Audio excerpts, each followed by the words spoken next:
He's saying, follow my example as I follow Christ. That's what he says in 1 Corinthians 11 and verse 1. Follow my example as, there's the contingent, or the requisite is, as I am following Jesus Christ. Look at what that begs. It begs the question, is there a way of living that is Christ-like? Yes, there is. Is there a certain pattern that we can recognize and see those people who are living in obedience to the cross of Jesus Christ? Yes, there is. And yet today, so much across, the nation, as I look at various churches and have visited across the nation, it's like people think, just live ever how I want. Jesus never said that. Paul never said that. And we go to the Sermon on the Mount in Matthew chapter 5, 6, and 7.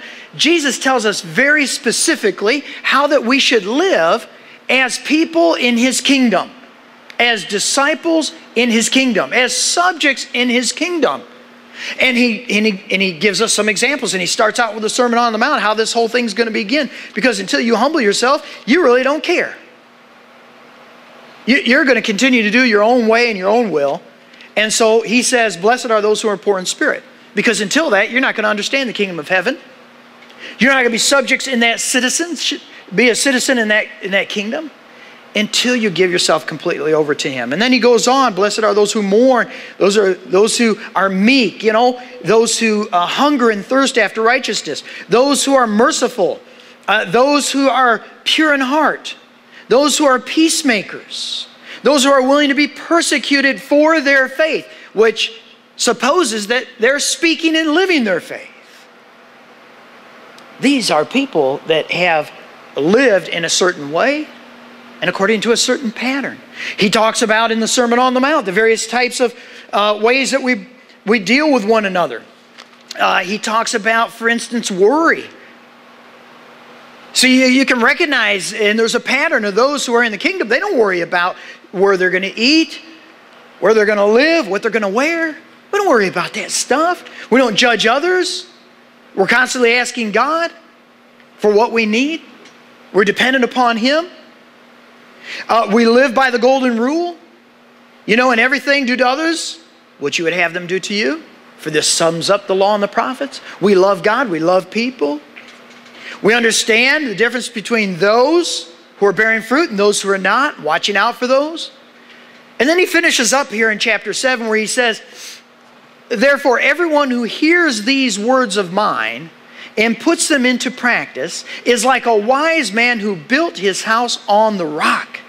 Everyone who hears these words of mine and does them and does not put them into practice is like a foolish man who builds his house on the sand. Who are you watching? Who are you watching? Who is your hero? Who is helping you flesh out that pattern of living that has been laid down by Jesus Christ and has been affirmed by the Apostle Paul? There is nothing, you could bring in the most powerful speaker in the world, but there is no sermon that is going to be as powerful as your godly example. And what's neat is your sermon goes everywhere you go. And people are watching you. But especially those fellow Christians that you're with, especially family members, children, and spouses, and parents, and extended family. So who are you watching and who is watching you as a pattern and an example? But there's nothing more powerful than a life sermon. And then Paul's saying, he says, join with me in following my example. He's talking about discipleship here. As we continue to learn and to live this lifestyle, we must pass it on to others. We have no choice but that we pass it on to. By the way, have you ever thought about this? Struck me this morning that we can't help but be an example to others. The only question is, what kind of example am I? That is humbling to me, convicting to me. We all are an example. It's either a good example or a bad example. but we're some kind of an example to others. And so I question myself, what kind of example am I? Who's watching me? I hope and pray that I'm passing on this pattern of life that is very observable, understandable, and that people can build their life on. This cross living, daily dying to ourselves. See, Jesus said, you want to follow me? Take up a cross. What does that mean? It means this idea of dying to myself and being more concerned about others than my own needs. And so this whole discipleship process, we're in it. We don't have any choice. We're doing it one way or another. Well, the other thing is that living as heavenly citizens declares our differences. Okay? Paul is using a comparison and contrast here. And by the way, he declares it with tears. It grieves him that there are those who are enemies of the cross. And what does that mean to be an enemy of the cross? I know that maybe many of you are thinking they're just coming against Christ. That's really not what he's talking about here. Because look as he talks about these who are enemies of the cross. Their destiny is destruction. Their God is their stomach. The glory is in their shame. Look at here. He sums it up by saying their mind is on earthly things. Do you see the difference? When Jesus says you need to follow me, that means you need to take up a cross.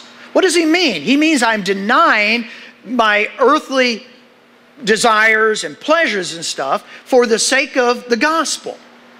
These folks are saying no, and they may very well be a group that started out very early in the church known as Gnostics. They were these folks who believed they were enlightened. They believed that the flesh was evil, so we're not accountable to the flesh, so do whatever you want to do. There was a couple of different strands of Gnosticism. Some were actually saying that because of this flesh, we need to experience all that the flesh can experience.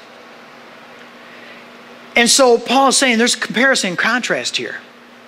You're not to live like these who are enemies of the cross. They don't want to live that kind of life.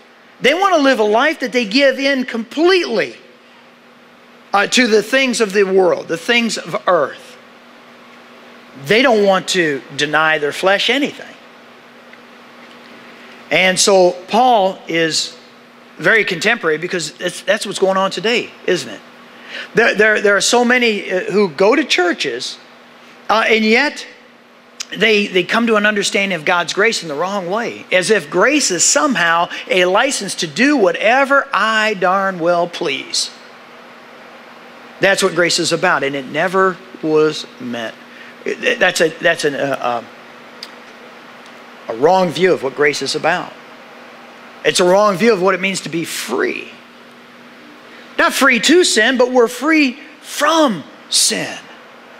We're a slave to something. You know that, again, back over into the Sermon on the Mount, that, hey, we're either going to love money, and by money it means, money and worldly stuff, or we're going to love the Lord. We can't have two masters.